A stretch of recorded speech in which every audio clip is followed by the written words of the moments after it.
こんにちは、まいです。最近使わなくなったものやもっとすっきりさせたい場所が家のあちこちで目につくようになりました。今日はいつものように家中を見回りながら物を整理していきたいと思います。まずはリビングです。ここには子供のものをまとめて収納しています。最近は今までならすぐに手放していたものもちょうだいと欲しがることが多く、しばらく置いておくことが増えてきました。何でも欲しがるのであまり深く考えずに、とりあえず飽きるまでしばらく遊んだら片付けようと思っていても、気づけばあれもこれもと山のように溜まってしまうこともしばしば。夫が買ってきたお弁当用のタッパーはサイズが大きすぎたので子供のおもちゃ入れとして使っていました。最近新しくおもちゃ入れを買ったので、タッパーとガジェットの箱は手放そうと思います。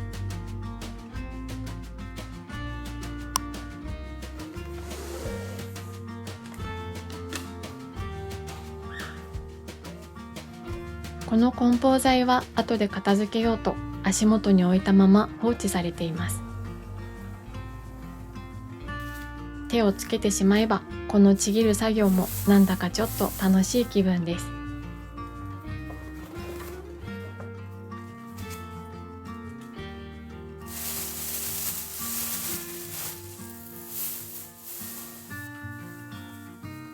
そしてこちらの部屋の隅に追いやられているこのロボット掃除機、毎日のように稼働させて何度も修理にも出しながら大切に使ってきたのですが、先日とうとう動かなくなってしまいました。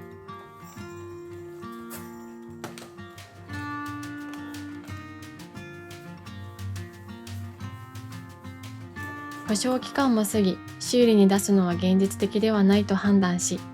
新しいロボット掃除機に買い替えました。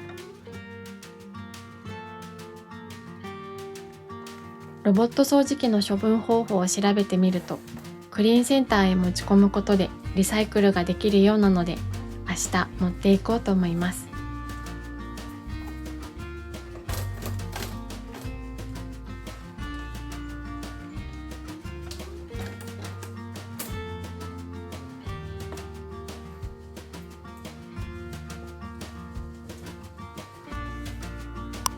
次はキッチンです。先日鍋の焦げ落としに使ったこのたわし、汚れとちょっと匂いが気になるようになってきました。食洗機で洗ったりもしながら長く使ってきたのですが、そろそろ買い時のようです。こちらも手放すことにします。そして洗面所へ向かいます。この歯ブラシたち、散らかっていてどうにかしなければと思っていました。私も子供も2本使いで歯を磨いていて、数が減らせずどうしたものか状態です。そこで先日、たまたま出先で見つけたこちらの歯ブラシスタンドを使ってみることにしました。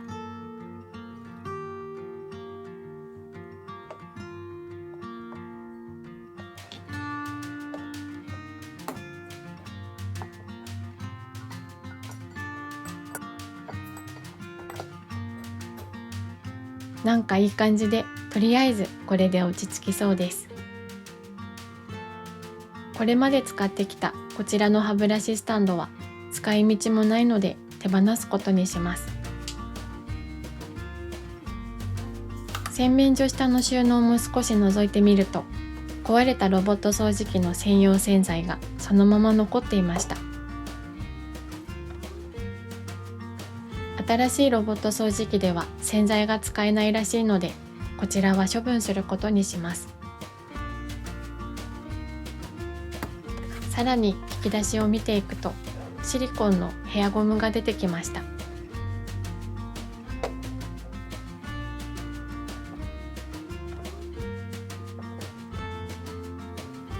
劣化しにくくてしっかりまとめてくれるのは便利なのですが、紙をほどくときに絡まりやすく、切れ毛やアホ毛の原因になっている気がしました。今使っている無印良品のヘアゴムが丈夫で長持ちしているので、シリコンゴムは手放すことにします。こちらの無印良品の日焼け止め、SNS で絶賛されていたので買ってみたのですが、私は肌触りと匂いが苦手でした。使い切ってから手放そうと思っていたのですが、洗濯しても衣類への匂い残りも気になってしまうように。まだ少し残っていてもったいないですが、このまま手放します。そしてお風呂場ではこのスポンジが気になります。どんだけ使い込んだんだという形状をしているので、さすがにこちらも交換したいと思います。新しく購入したのはサンサンスポンジのお風呂用です。我が家のキッチンで大活躍したサンサンスポンジ。そのバススポンジ版があると知って、なんで今まで知らなかったんだと思ってすぐポチりました。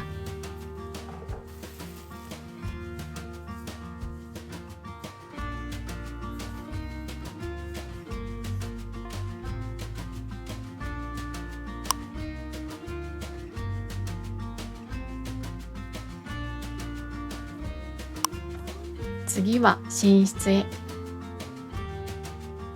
新生時期から使ってきたこちらの毛布。なんとなくベッドに置いていますが、ベビーベッドを手放して以降、使うこともなくなってしまいました。そのため、こちらも手放すことにします。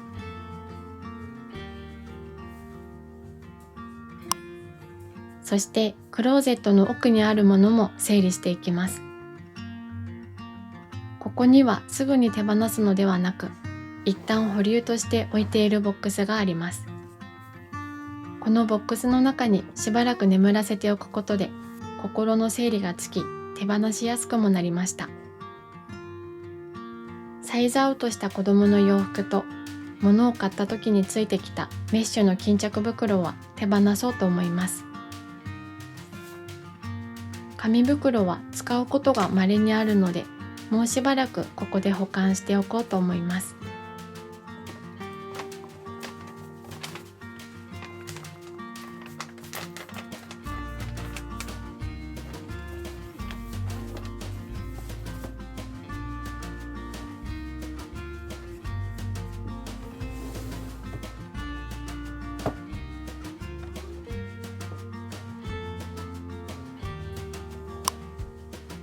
最後は廊下と玄関です。段ボールや缶、ペットボトルなどは資源ごみの日を待たず、スーパーに行くついでにリサイクルに出すようにしています。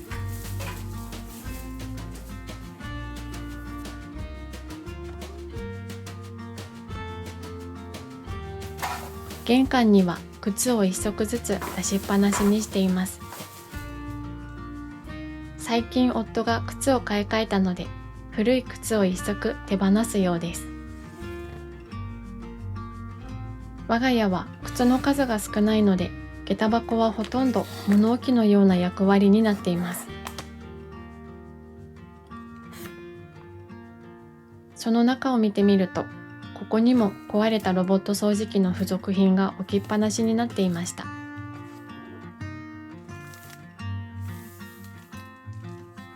こちらも手放していこうと思います。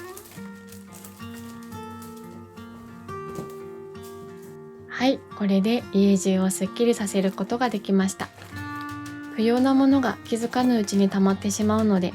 今後も定期的に整理整頓していこうと思います。この動画が面白かったよ、参考になったよと思っていただけたら、グッドボタン、チャンネル登録、コメントいただけると嬉しいです。あと、ボイシーでラジオ配信もやっています。ラジオではミニマリズムや日頃の気づきなどについてゆるっと話しています。概要欄にリンクがありますので、ぜひ聞いてみてください。最後までご視聴いただきありがとうございました。また次の動画でお会いしましょう。